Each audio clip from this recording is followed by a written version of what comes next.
Everyone, we are the fifth group from the 8th class, and today we will be discussing about the workshop 5, Transforming North-South Dialogue in the 21st Century, considering new actors and relations in global economic, social and diplomatic relations to work together towards universal goals. So first we have the background. So the North-South dialogue has taken many forms since the creation of the United Nations, but one of its key functions has been as the backbone of the technical assistance programs. During the decolonization period, it was essential for the North to provide support to the emerging nations in forms of technical assistance, grants, and loans. To this day, some 90% of global development aid stems from the European Union, the United States, and Japan. Too often, the assistance from the north to the south was donor-driven. At the same time, migration movements from the south to the north have persisted and grown as the south economies have not been able to absorb their 9 growing populations, while the north has known slow or negative population growth. This led to their own set of economic and political problems. The establishment of the G20 in 1999 was a benchmark in North-South dialogue as the North recognized the importance to strengthen alliance with the major economies of the South to discuss global issues. The BRICS nations joined their efforts in 2010 to influence regional and global affairs. One of the most contentious problems in North-South stems from the connection between economic growth and the emissions of greenhouse gases. The debate centers on the need for the South to have access to sources energy to support its industrialization, a process that engaged the North over a century ago. Challenges. The dynamics of the North-South relationship in the 21st century will be quite different to that of the previous century. It is assumed that sometimes between 2027 and 2050, the economies of the BRICS, Brazil, Russia, India, China, and South Africa will overtake the economies of the richest country of the world. When looking at the future population, growth is coming from South. This means that the world economy will be driven more and more by demands of the South. Growing economies also means demands on natural resources and energy. Labor forces will continue to increase at an accelerated rate in the South, provoking challenges for labor forces in the North, which can see the South as unfair competition. This migration can also strip the South from their best and brightest. The need of the South for energy can be seen as a burden by the North and add the extension between countries. Differences in the political, economic, and demographic makeup of countries can also be seen and cause the gap between the North and South countries. Objectives and outcomes. Relevance of the concept North-South to address the current global issues. It cannot be denied that there is a North-South gap which can be an obstacle for the North and South to help one another in addressing the current global issues. Advanced and developed nations from North and South can help aid other countries in times of crisis, but the United Nations has become the foremost forum to address issues that transcend national boundaries, and this cannot be resolved by any one country acting alone. The United Nations has actually established its role in diminishing the divide between North and South through the Millennium Development Goals, all of which were to be achieved by 2015. These goals seek to eradicate extreme poverty and hunger, achieve global universal education and healthcare, promote gender equality and empower women, reduce child mortality, improve maternal health, combat HIV or AIDS, malaria and other diseases, ensure environmental sustainability, and develop a global partnership for development. United Nations consists of 5 permanent leaders, which are China, France, Russia, the United Kingdom, and the United States.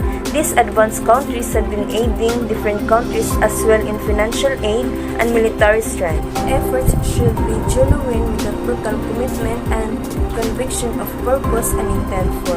Specifically, since there is a wide gap in development and division between the global north and global south countries. So let's talk about the second objective, which is the relationship of North-South in the economic field and political field. So the North and South are often defined in terms of their differing levels of wealth, economic development, income inequality, democracy, and political and economic freedom as defined by the Freedom Indexes.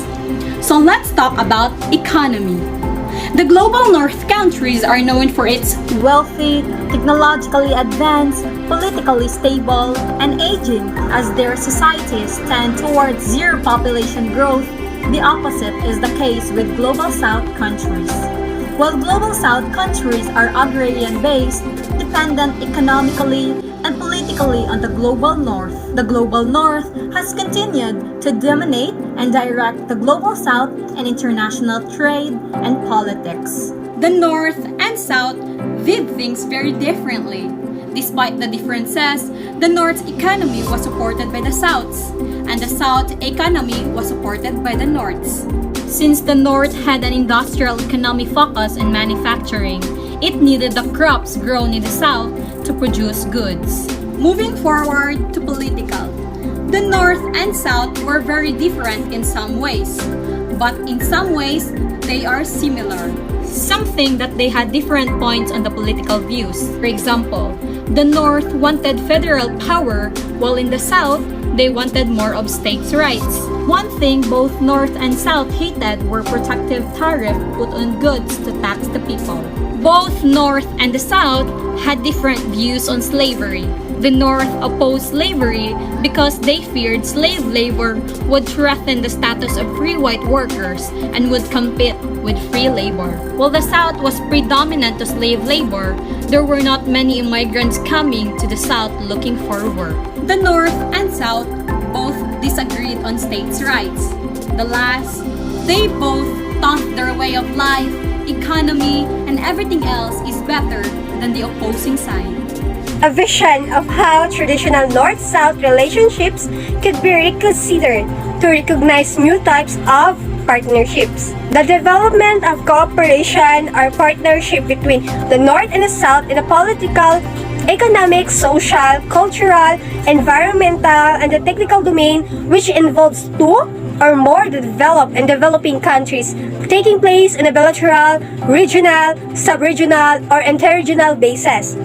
Developing countries share knowledge, skills, expertise, and resources to meet their development goals through concerted efforts. Benefits of North-South partnership includes knowledge and technology transfer from the developed countries to the developing countries to strengthen of developing countries in multilateral negotiation. Second is development of innovative technology and the introduction of techniques better adapted to the developing countries. Third is fostering of economic, scientific, and technological self-reliance. Fourth is use of experience as existing capacity as well as its sustainable development in developing countries. Lastly is opening of additional channels of communication between the developed countries and the developing countries. Potential role of China in the development of new models of partnerships. It is important to build business relationships with partners that are open to fresh thinking and new ideas. To China, relationships are everything. And when conducting business in China, building relationship is one of the most important steps. The Chinese business model tends to be less constructual and more based on trust and aguancy, so there can be a sense of frustration. It is slower to build relationships, but having said that, once trust has been established, the Chinese partners and the entities normally want to move very quickly. China is playing a growing role in the world economy. It is one of the world's fastest growing countries. and is the 10th largest exporter. China is also a significant recipient of foreign aid and a major borrower on international capital markets. A cooperative relationship between the world's two largest economies is more important now than ever, which gives the China a potential to rule.